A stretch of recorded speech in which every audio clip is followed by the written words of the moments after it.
Now let's demonstrate the replacement of the SUP22C focusing lens. Loosen the 4 holding screws of the module.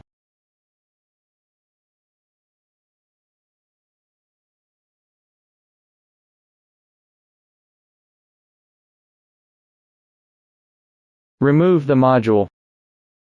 Cover with masking tape to keep ash out. Remove the locking ring. Replace the focusing lens. Make sure the convex side of the lens is facing down. Install the locking ring.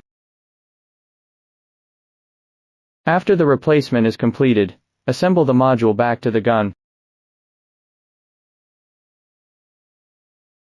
Tighten the 4 setting screws.